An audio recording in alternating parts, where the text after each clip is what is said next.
Hi guys, I found this photo of this building in an old magazine and I thought I'd try and paint it. It's called a dovecote back in the UK. And the photograph wasn't exactly like this. In the photograph, this elm tree was behind this. So I switched it around a bit. I found several of these photos on the internet, and in one photo, this was sort of off to the side. So I've changed it around a little bit so it's not exactly the same. So I thought I'd try and paint it today. So uh, I don't know how it's going to turn out, but let's have a go anyway. Let's get started.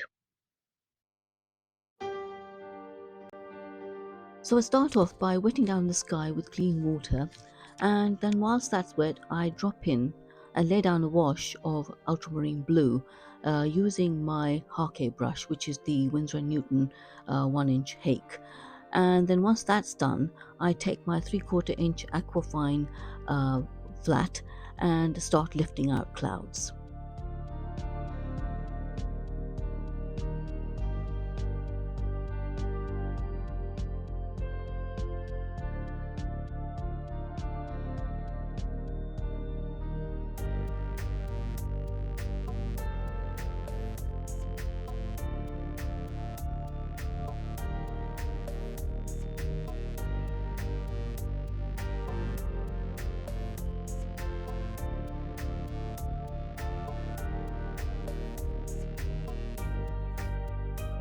Now the key to this painting is that where the greens are concerned in terms of the bushes, the shrubbery and the trees, you can really mix whatever greens that you feel comfortable mixing.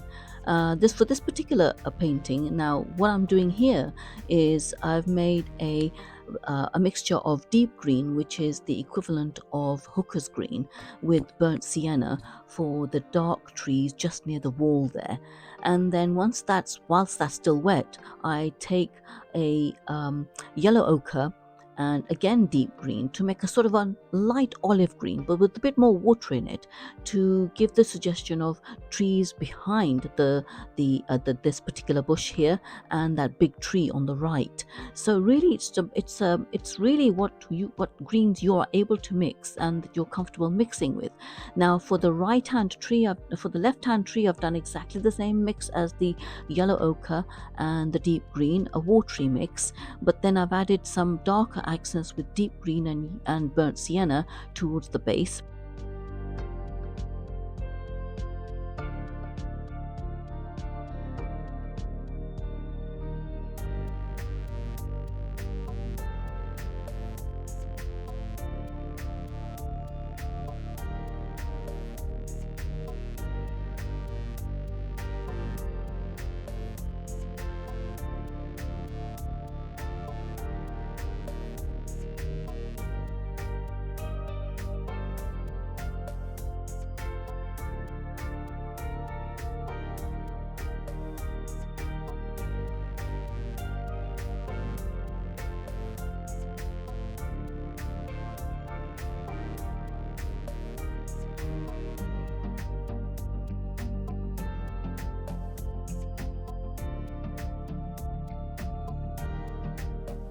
And the foreground is made up of various mixes of burnt sienna, yellow ochre, deep green, and the colors on their own, as well as mixes of those colors.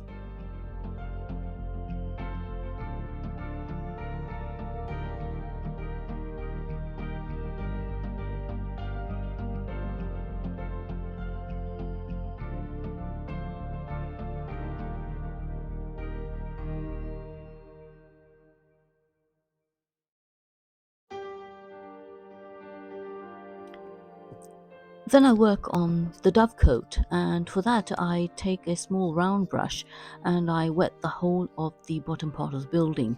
And then whilst that's wet, I take some watery wash of yellow ochre. It shouldn't be too strong actually, because what I want to do later on is take the stronger mix of yellow ochre and add a bit of texture. So I put that in, and because it's wet into wet, it sort of merges in and it looks a bit textury as well.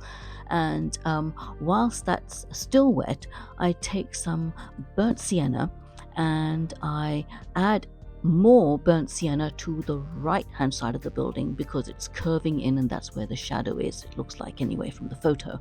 So that's what I do there.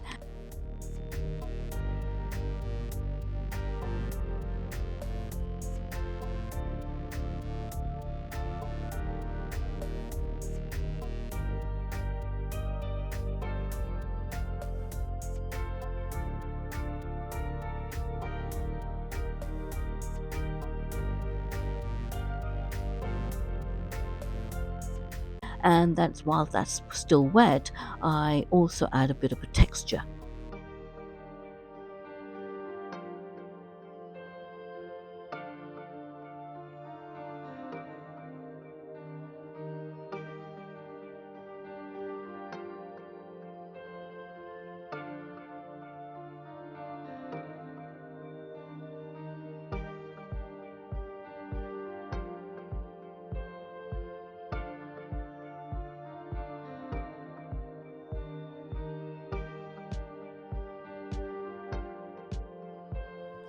I add burnt umber and ultramarine blue to the vertical poles above the roof.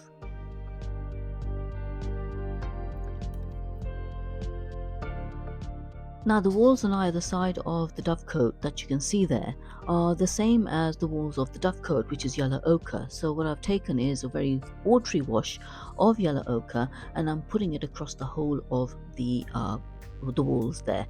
And then whilst that's wet, I take a small brush, and using the tip of the brush, I add sort of straight from the tube yellow ochre to create a suggestion of brickwork.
Now, as you know, watercolor dries at least 30% lighter than you think it would. So that's what's happened here. So I've gone back into the dovecote and darkened the right hand side of it with a bit more burnt sienna, because as you can see there, it has lightened a great deal than I expected it to. And now I mix a mixture of ultramarine blue and burnt umber to make a very dark brown, so that I can add the railings on either side of the dovecote using a fine tipped brush. Now I do notice something really weird is that on the right hand side the railings seem to be a little bit slanted, so I don't know what that is. Maybe it was a roof or something, but the photo was of such poor quality that I couldn't really tell what it was. But nevertheless, I'm trying to sort of indicate that there's something there on the right hand side as well that carries on from the left hand side.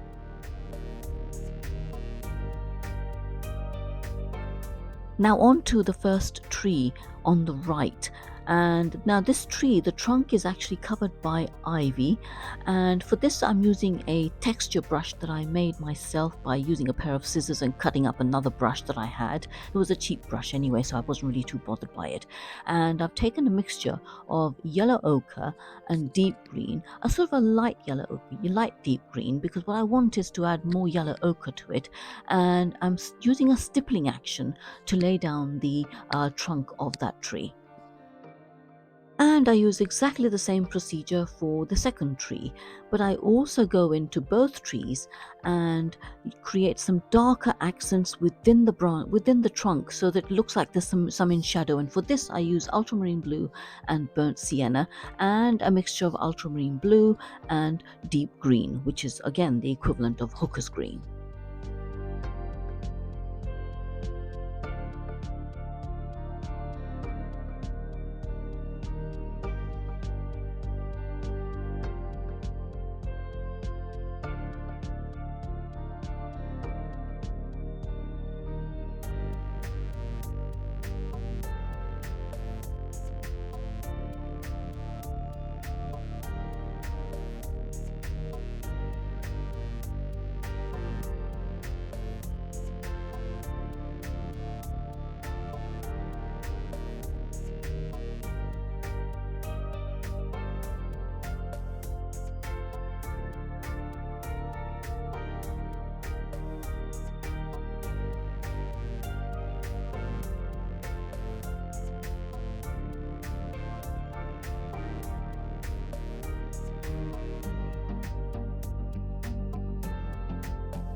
And now for the branches and twigs. And for this I use my rigger, which is the aquafine rigger.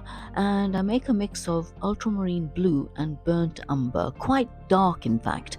And I just use the brush in an upward motion and flick at the edge, at the top of the branches, so that it becomes thin. Is you're looking for a triangular type of motion actually, so it's and a wiggly, squiggly triangle where it's slightly more broader at the bottom and tapers as it goes off into the edge.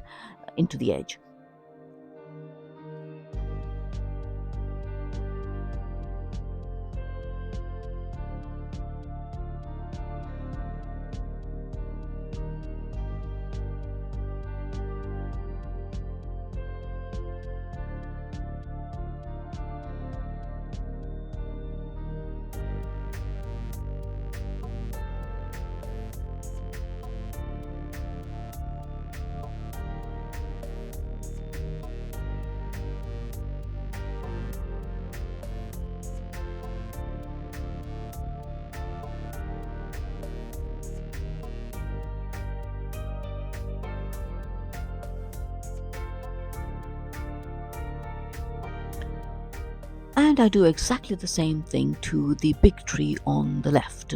This is actually the fun bit where you just, relaxing and just creating these upward motions with the rigger. It's quite fun.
few more darker accents on the branches, and a little bit more stippling work on the main trunk of the tree to create extra shadow.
Now I take whatever green I have left on my palette, water it down a bit, and using my scrubbing type of brush, the texture brush, I add a bit of foliage to the tree on the right hand side. Now I already have a mixture of ultramarine blue and burnt umber, which is the dark brown, on my palette, so I take a bit of that onto my rigger and add in my signature 3 birds. And finally, the fence. Now, I have to admit that the reason I'm using a pen for this is because by the time I realized that I'd left it out of the painting is when I put everything away, all my paints and brushes and easel and everything had gone away. So I had to reset everything up, but rather than take all my paints and brushes out again, I thought the pen is much easier to do. So I'm using a waterproof Unipin pen, and this one is a sepia color.